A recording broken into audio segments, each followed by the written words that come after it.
la famille, du genre et de la protection des enfants. Monsieur le ministre, mon frère Alioune Sarr, ministre du tourisme et des transports aériens.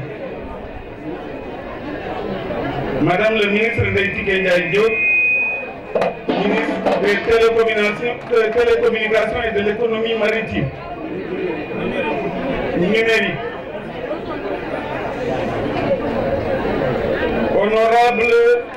députés, membres du Haut Conseil des collectivités territoriales, membres du Conseil économique, social et environnemental, Monsieur le préfet du département de Thiès, Monsieur le sous-préfet de l'arrondissement de Noto, Madame la présidente du Conseil consultatif, Monsieur le président du comité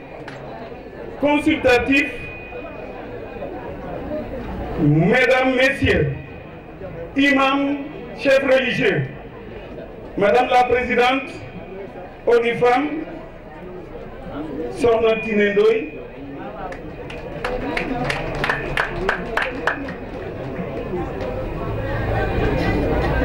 Mesdames, Messieurs,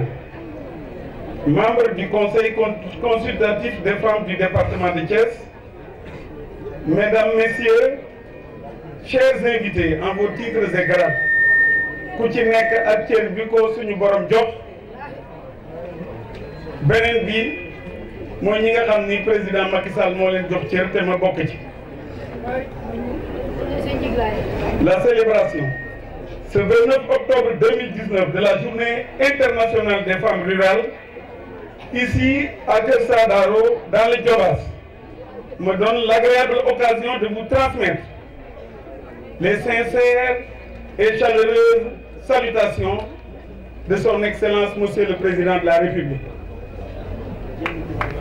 ci xew-xew bi Madame le ministre de la Femme moo présidé cérémonie bi parce que cërëb la mooy tutelle le comité consultatif mais nag bi ma xëyee tey ci suba jokkoo ak borom kër il m'a dit boo demee tu apportes les salutations de Monsieur le Président de la République en attendant que Madame le ministre apporte aussi donc les salutations et félicitations de Monsieur le Président. En effet, comme il s'était agi d'une vision concertée, cette approche du développement qui a inspiré la communauté internationale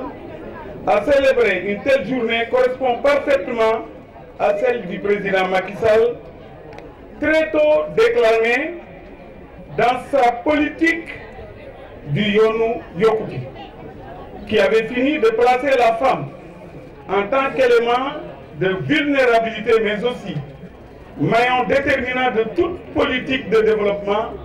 au cœur de toutes les politiques publiques. Le programme Liggéeyal Ëllëg, qui constitue dans le PSE une suite logique du Yoonu Yokkute, ne vise pas autre chose lorsque, dans la vision 535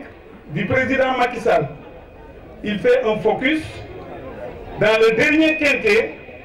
sur les accès universels que sont l'eau et l'assainissement, l'électricité, les services sociaux de base, les services de mobilité collective et enfin les services sportifs et culturels. C'est pourquoi tous les programmes économiques mis en œuvre et qui ont pour nom PUDC, bourse de sécurité familiale, CMU, Yokk Koom-Koom, carte d'égalité de chance, pour ne citer que cela, ont tous suffisamment pris en compte la très forte féminisation de la pauvreté. Il est par conséquent admis que si la pauvreté se conjugue plus au féminin qu'ailleurs, elle demeure beaucoup plus accentuée en milieu rural où, naturellement, le pouvoir d'achat est le plus faible, d'où la pertinence du choix de la célébration de la journée. Enfin, soyez assurés du soutien de Monsieur le Président de la République à toute action de développement entreprise par les femmes pour le développement de la famille. jigéenu département de Thiès gannaaw bi ma leen nuyu sant leen félicité leen gannaaw bi ma nuyoo mboolem kilifa bu fi nekk koo xam ci lu ko suñu borom jox ci kilifteef damay am mbégte taxaw fii ci Kër Sadarou dans le Noto ci dëkku le ministre Alioune Sarr di sama rakk di sama xarit di ministre bu xam liggéeyam di xale bu yaru te baax di leen wax ni tey Sénégal yëpp am mbégte gannaaw bi président Macky Sall taxawee nii dama bëgg équité territoriale et sociale yéen ngeen taxaw tey ni ñun jigéen yi dañoo bëgg a jël suñu responsabilité bu baax a baax ci développement Sénégal yaakaar naa loolu ñaari nit ñu bëgg a daje te seen xalaat méngoo la président de la République bi mu jëlee mandat même avant le mandat président dafa ni je le dédie aux jeunes, aux femmes et au monde rural. tey ñi ngi ci monde rural te jigéen ñi ñoo fas yéene yokk li ñuy wax développement Sénégal suñu yaay yi bu njëkk wala suñu soxna yi sax dañ del roote ci teen gëm naa ni loolu wàññiku na bu jeexul bu njëkk dañu ne woon électricité amul sama kër maa ngi fàttali ko bi may tabax 1998 ñu ne ma may monter fil yi pour électricité ñu ne électricité du fi am ma ne xanaa ñun dañoo gëmul yàlla électricité ñëw na ndox ñëw na goudron ñëw na piste ñëw na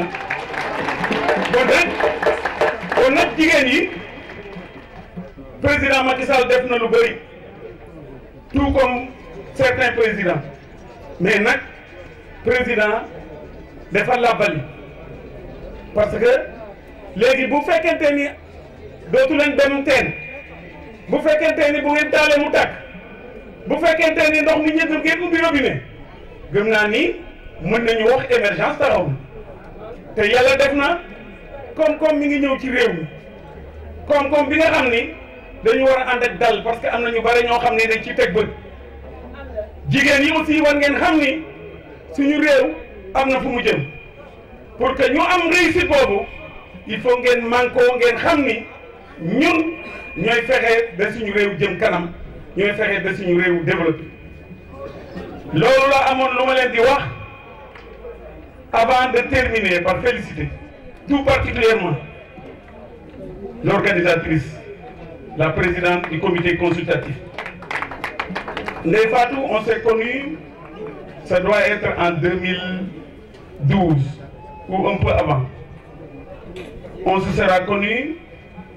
peut-être un peu avant. Mais en 2012, nous étions venus ici avec monsieur le président de la République et vous aviez fait un discours qui m'avait personnellement surpris de par la quintessence, mais aussi de par la forme. Et on sentait que vous maîtrisiez ce que vous disiez. Aujourd'hui, vous l'avez encore prouvé. Donc, Ndeye Fatou, ñi ngi lay gërëm, ñi ngi lay sant, ñi ngi lay féliciter, ñi ngi lay ñaanal nga am réussite ci li nga bëgg ànd ci ak jigéenu département bi maa ngi leen di gërëm di leen sant.